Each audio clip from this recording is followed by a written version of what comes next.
அரச தொழில்களில் அமர்ந்து கொண்டு மக்களிடம் லஞ்ச பணம் பெற்றுக்கொண்டு தங்கள் சேவைகளை செய்யக்கூடிய அதிகாரிகள் நாடளாவிய ரீதியில் பறந்து கிடக்கிறார்கள். அதுக்கு நடவடிக்கை எடுத்தீங்களா? தமிழ் விடுதலை புலிகள் என்ற பேரில் கொஞ்சம் பேர் அழிச்சீங்க. அந்த இன சுத்திகரிப்பு நடக்கும் பொழுது அப்பாவி மக்கள் கொல்லப்பட்டார்கள். பல இளைஞர்கள் இன்றைக்கு வரைக்கும் வீடு திரும்பல, காணாமல் போனார்கள். இதுக்கு புறவு தண்ட பிள்ளை வரப்போறல என்று தெரிஞ்சும் ரோட்டில் தாய் பாசங்கள் போட வச்சுக்கு குந்திரிக்கி அதுக்கு தெளிவான ஒரு அறிக்கையை கொடுத்தீங்களா? அந்த பிள்ளைகளுக்கு என்ன நடந்துங்கிற விஷயத்தை உங்களுடைய ஸ்காட்லாந்து போலீஸ் சொல்லிச்சா?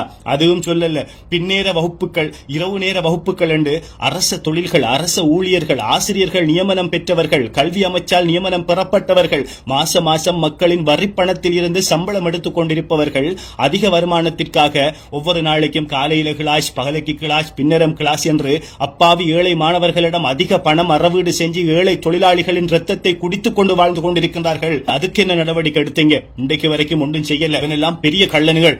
இன்றைக்கு வரைக்கும் காலங்காலமா மக்களை ஏமாத்தி மக்களிடம் இருந்து சுரண்டி திங்கக்கூடியவர்கள், உலக வங்கியை கொள்ளையடித்தவர்கள், உலக வங்கியில் இருந்து இலங்கை பெற்ற கடனில் இருந்து கொள்ளையடித்தவர்கள், ஈஸ்டர் குண்டு தாக்குதலுக்கு மூல காரணமாக இருந்தவர்கள், தொல்பொருள் ஆராய்ச்சி என்ற பெயரில் நிலத்தை தோண்டி நிலத்துக்கு கீழே இந்த தங்கத்தை களவெடுத்தவர்கள். இவர்களுக்கெல்லாம் இந்த ஸ்காட்லாந்து போலீஸ் என்ன நடவடிக்கை எடுத்து பல புதிய புதிய பேர்களோட நவீன போதைப் பொருட்கள் நம்ம நாட்டை சுத்தி வலம் வந்துகிட்டு இருக்கி, சின்ன சின்ன குக்கிராமங்களை போய் கூட கெடுத்துக்கிட்டு இருக்கி, இளைஞர்கள வாழ்க்கையை கேள்விக்குறியாக்கிட்டு இருக்கி, அண்ணனுக்கு தங்கச்சி வழங்குதில்ல, குடும்ப உறவுகள் வழங்குதில்ல, நட்புகள் வழங்குதில்ல, மகன் பாப்பாவை அடிச்சு கொலை செய்யறான், பாப்பா மகனை அடிச்சு கொலை செய்யறான். இது எல்லா குற்றச்செயல்களுக்கும் காரணம் பின்னணி என்னன்னு பார்த்தா போதையாத்தான் இருக்கி. அந்த போதை எல்லாமே வெளிநாடுகள்ல இருந்து வாரது. நண்பர்கள், உறவுகள் அனைவருக்கும் அஸ்ஸலாமு அலைக்கும், வணக்கம். மதிப்புக்குரிய ஜனாதிபதி அவர்களே, கௌரவ பிரதமர் அவர்களே, பாராளுமன்ற உறுப்பினர்களே, அமைச்சர்களே, ஆட்சியாளர்களே, அதிகாரிகளே, உங்களிடம் ஒரு கேள்வியை கேட்க வந்திருக்கிறேன். இன்று நாடளாவிய ரீதியில் பேசுபொருளாக இருக்கும் ஒரு விடயம் இடியாப்ப கொத்து விஷயம். ஒரு சுற்றுலா பயணிக்கு, ஒரு வெளிநாட்டவருக்கு 1900 ரூபாய்க்கு ஒரு இடியாப்ப கொத்தை விற்பதற்கு முயற்சி செய்த விற்பனையாளரை உடனடியாக 48 மணித்தியாலத்துக்குள் கைது செய்து நீதிமன்றத்துக்குள் ஒப்படைத்து ஸ்காட்லாந்து போலீஸை விட வேகமாக செயற்பட்ட இலங்கை போலீசாருக்கும் பொதுமக்களுக்கும் வாழ்த்துக்கள். ஆனா வெளிநாட்டில இருந்து வந்த சுற்றுலா பயணிகளுக்கு கிடைக்கிற மரியாதை கூட, நியாயம் கூட உள்நாட்டில இருக்கிற அப்பாவி மக்களுக்கு ஏன் கிடைக்காமல் இருக்கிறது? குறிப்பிட்ட சுற்றுலா பயணி கமராவில் வீடியோ எடுத்து யூடியூப் சேனல் நடத்துறதுக்காக அந்த காணொலியை பதிவிட்டதால அந்த விஷயம் மக்களுக்கு மத்தியில வந்துச்சு. அதுக்குரிய நடவடிக்கை எடுத்தீங்க, அவருக்குரிய தீர்ப்பு கிடைச்சிச்சு. எத்தனையோ ஏழைகள் கமரா இல்லாம கஷ்டப்பட்டு இருக்காங்க. எத்தனையோ கடைகள்ல நம்ம உள்ளூர் வியாபாரிகள் அதிக விலைகளுக்கு சாமான விற்காங்க.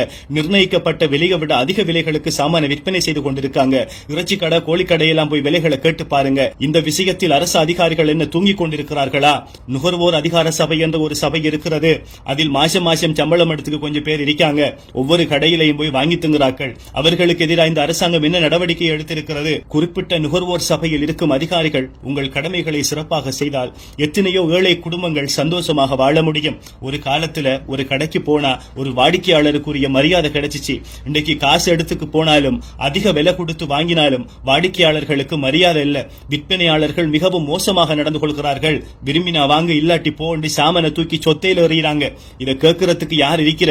நுகர்வோர் அதிகார சபையும் இல்ல, ஆட்சியாளர்கள் கணக்கெடுக்கிற மாதிரியும் இல்ல. நீங்க அடுத்த எலெக்ஷனுக்கு, அடுத்த தேர்தலுக்கு காய் நகர்த்தி கொண்டிருக்கின்றீர்கள். இந்த கொத்துரொட்டி விவகாரத்தில் 48 மணித்தியாலத்துக்குள்ள அதிவேகமா ஸ்காட்லாந்து போலீஸை விட அதிவேகமா செயற்பட்டு குறித்த குற்றவாளிக்கு தண்டனை வாங்கி கொடுத்து நீதிமன்றத்தில் ஒப்படைத்து 50,000 ரூபாய் அபதாரமும் கட்ட வைத்த இந்த போலீஸும், இந்த பாதுகாப்பு பிரிவுகளும், இந்த பாதுகாப்பு அமைச்சும், இந்த நீதியும் நியாயமும் எத்தனையோ விடயங்களை கோட்டை விட்டு இருப்பது எனக்கு கேள்விக்குறியாக இருக்கிறது. நம்முடைய நாட்டில அரச வேலைகள் என்ற பேரில் அரசாங்கத்தால கொஞ்சம் பேருக்கு தொழில் கொடுத்து வச்சிருக்கீங்க.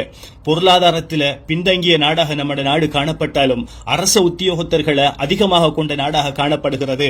இந்த சின்ன நாட்டில அரசியல் தொழில்களையும் ஆட்சேர்ப்புகளையும் செஞ்சு உங்களோட சுய லாபங்களுக்காக தகுதி இல்லாதவர்களுக்கு அரச தொழில்களை அரசியல் தொழில்களாக, கட்சி தொழில்களாக மாத்தி கொடுத்தீங்க. இதால பாதிக்கப்பட போறது அப்பாவி பாமர மக்கள், நாள் தொழில் செஞ்சு சாப்பிடுற ஆட்கள். அப்படி உங்களால் வழங்கப்பட்ட அரச தொழில்களுக்கு, உங்களின் சுயலாபங்களுக்காக நீங்கள் வழங்கிய அரசியலில் நீங்கள் மேலிடத்திற்கு வர வேண்டும் என்பதற்காக உங்கள் தொண்டர்களுக்கு நீங்கள் வழங்கிய அரச தொழில்களுக்கு சம்பளம் எப்படி கொடுக்கீங்க? ஊதியம் எப்படி கொடுக்கீங்க? நாட்டில் இருக்கிற அப்பாவி மக்கள்ல வரிப்பணத்தை, அதிக வரிப்பணத்தை அறவீடு செஞ்சு சம்பளம் கொடுத்துக்கிட்டு இருக்கீங்க. நானும் வரிப்பணம் செலுத்தக்கூடிய ஒருவன் என்ற அடிப்படையில் உங்களை நிப்பாட்டி வச்சு கேள்வி கேட்கறதுக்கு எனக்கு உரிமை இருக்கி. கொத்துரொட்டி விற்பனை செஞ்சவன பிடிச்சிட்டீங்க. அப்படியான விற்பனையாளர்கள் பிடிக்கப்பட்டு நீதிமன்றத்தின் முன் நிறுத்தப்பட்டு சட்ட நடவடிக்கை எடுக்கப்பட வேண்டியவர்கள் உண்மைதான், அதில் மாற்று கருத்து கிடையாது. ஆனா நீங்க எடுக்க வேண்டிய சட்ட நடவடிக்கை எத்தனையோ இருக்கிறது. அரசு தொழில்களில் அமர்ந்து கொண்டு மக்களிடம் லஞ்ச பணம் பெற்றுக்கொண்டு தங்கள் சேவைகளை செய்யக்கூடிய அதிகாரிகள் நாடளாவிய ரீதியில் பறந்து கிடக்கிறார்கள். அதுக்கு நடவடிக்கை எடுத்தீங்களா? தமிழ் விடுதலை புலிகள் என்ற பேரில் கொஞ்சம் பேர் அழிச்சீங்க. அந்த இன சுத்திகரிப்பு நடக்கும் பொழுது அப்பாவி மக்கள் கொல்லப்பட்டார்கள். பல இளைஞர்கள் இன்றைக்கு வரைக்கும் வீடு திரும்பல, காணாமல் போனார்கள். இதுக்கு புறவு தண்ட பிள்ளை வரப்போறல என்று தெரிஞ்சும் ரோட்டில் தாய் பாசங்கள் போட வச்சுக்கு குந்திருக்கி அதுக்கு தெளிவான ஒரு அறிக்கையை கொடுத்தீங்களா? அந்த பிள்ளைகளுக்கு என்ன நடந்துங்கிற விஷயத்தை உங்களுடைய ஸ்காட்லாந்து போலீஸ் சொல்லிச்சா? அதுவும் சொல்லல. பின்னேற வகுப்புகள், இரவு நேர வகுப்புகள் என்று அரச தொழில்கள், அரச ஊழியர்கள், ஆசிரியர்கள் நியமனம் பெற்றவர்கள், கல்வி அமைச்சால் நியமனம் பெறப்பட்டவர்கள், மாசம் மக்களின் வரிப்பணத்தில் இருந்து சம்பளம் எடுத்துக் கொண்டிருப்பவர்கள் அதிக வருமானத்திற்காக ஒவ்வொரு நாளைக்கும் காலையில கிளாஸ், பகலைக்கு கிளாஸ், பின்னரம் கிளாஸ் என்று அப்பாவி ஏழை மாணவர்களிடம் அதிக பணம் அறவீடு செஞ்சு ஏழை தொழிலாளிகளின் ரத்தத்தை குடித்துக் கொண்டு வாழ்ந்து கொண்டிருக்கிறார்கள். அதுக்கு என்ன நடவடிக்கை எடுத்தீங்க? இன்றைக்கு வரைக்கும் ஒன்றும் செய்யல. அரச ஊழியர்கள், முக்கியமாக ஆசிரியர்கள் பின்னேற வகுப்பு நடத்தி அதிக பணம் உழைக்கக்கூடியவர்களை அரச தொழிலில் இருந்து அந்த நியமனத்தை ரத்து செய்யுங்க. அவங்களுக்கு அதிக வருமானம் பின்னேற வகுப்புகளை வந்தா பின்னேற வகுப்புகளை மட்டும் நடத்த செல்லுங்க. அரசு சம்பளம் அவங்களுக்கு தேவையில்லை. தகுதி இல்லாதவர்கள், தகமை இல்லாதவர்களின் தகமைகளை மீள் பரிசீலனை செய்து அவர்களை பணியில் இருந்து நீக்குங்க. எந்த டிபார்ட்மெண்டா இருந்தாலும் பரவாயில்ல. தகுதி இல்ல, ஓயலும் இல்ல, ஏஎலும் இல்ல, 4-5 போஸ்டர் ஒட்டி போட்டு பதவியில குந்திருக்காங்க. ஆறு போனாலும் லஞ்சம் கேட்கிற, சாராயம் கேட்கிற, கையை பிடிச்சி இழுக்கிற இப்படியான ஆட்களுக்கு கீழே இருந்து நாம நாசமா போனது காணும். அதுக்குரிய நடவடிக்கைகளை எடுங்க. உங்களை நாங்க பாராட்டுறோம். போதைப் பொருட்கள் இன்றைக்கு பல புதிய பேர்களோட நவீன போதைப் பொருட்கள் நம்ம நாட்டை சுத்தி வலம் வந்துகிட்டு இருக்கி. சின்ன சின்ன குக்கிராமங்களை போய் கூட கெடுத்துக்கிட்டு இருக்கி. இளைஞர்கள வாழ்க்கையை கேள்விக்குறியாக்கிட்டு இருக்கி. அண்ணனுக்கு தங்கச்சி வழங்குதில்ல, குடும்ப உறவுகள் வழங்குதில்ல, நட்புகள் வழங்குதில்ல. மகன் பாப்பாவை அடிச்சு கொலை செய்யறான், பாப்பா மகனை அடிச்சு கொலை செய்யறான். இது எல்லா குற்றச்செயல்களுக்கும் காரணம் பின்னணி என்னன்னு பார்த்தா போதையாத்தான் இருக்கி. அந்த போதை எல்லாமே வெளிநாடுகள்ல இருந்து வாரது. அதிகாரிகளையும் அரசியல்வாதிகளையும் பங்களிப்பு இல்லாம அந்த போதை எப்படி வருகிறது? கடல் வழியாக கடலை கடந்து எப்படி நம்ம நாட்டுக்குள்ள அது வருகிறது? குக்கிராமங்களை போய் எப்படி தாக்குது? இதுக்கு ஏன் நீங்க நடவடிக்கை எடுக்கல? கொத்தரோட்டி போலீஸ் பெரும் தொகைகளை கொள்ளையடிச்ச அரசியல்வாதிகள், மக்களிடம் இருந்து கொள்ளையடிச்ச அரசியல்வாதிகள், ஒவ்வொரு தேர்தல்களுக்கும் பணம் கொடுத்து வாக்கெடுக்கக்கூடிய அரசியல்வாதிகள், இவனெல்லாம் பெரிய கள்ளனுகள்.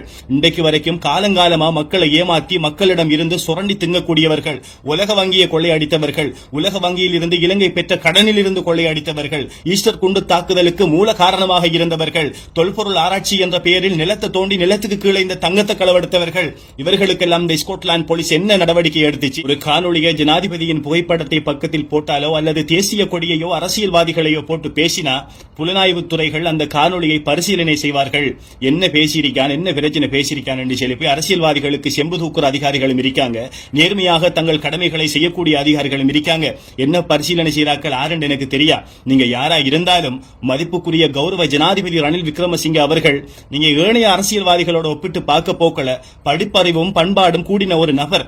நீங்க அப்பாவி மக்களுக்கு இன்னும் எவ்வளவு காலம் ஆட்சி செய்ய போறீங்கன்னு தெரியா. இருக்கிற காலத்துல மக்கள மனசில் இருக்கிற தாகங்களை தீர்த்து விட்டு நீங்க போனா நீங்க வரலாற்றுல இடம் பிடிப்பீங்க. காலங்காலத்துக்கு உங்களோட பெயர் போற்றப்படும். அதை விட்டு போட்டு திரும்பி எப்படி ஜனாதிபதி ஆகிற, திரும்பி எப்படி ஆட்சி அமைக்கிற ஏனைய அரசியல்வாதிகள் மாதிரி நீங்களும் யோசிச்சா உங்களுக்கு கிடைக்கிற வரலாறு மிகவும் ஒரு பிழையான கேவலமான வரலாறா இருக்கும். சுற்றுலாத்துறை அமைச்சு இன்னும் ஒரு விடயத்தில் கவனம் செலுத்த வேண்டும். சுற்றுலா பயணிகளுக்கும் ஒழுக்கத்தை சொல்லிக் கொடுக்க வேண்டும். சேட்டை கலதி போட்டு ரோட்டால விளாத்துறது, பொம்பளை பிள்ளைகளுக்கு முன்னுக்கு படம் காட்டுறது, ரவுசர கலதி போட்டு நிக்கிறது, பீச்சுக்கு ராத்தா தங்கச்சோட போகலா என்ன இது? சுற்றுலா பயணிகளுக்கும் சில விதிமுறைகள் விதிக்கப்பட வேண்டும். கண்ட இடத்துல எல்லாம் கேமராவை கிளப்பிக்கி போஸ்காட்டையை கண்ட நாய் கால கிளப்புற மாதிரி எல்லாரையும் வீடியோ எடுக்கலாமா? நமக்கு சொல்லி ஒரு தனிப்பட்ட சுதந்திரம் இருக்கிறது.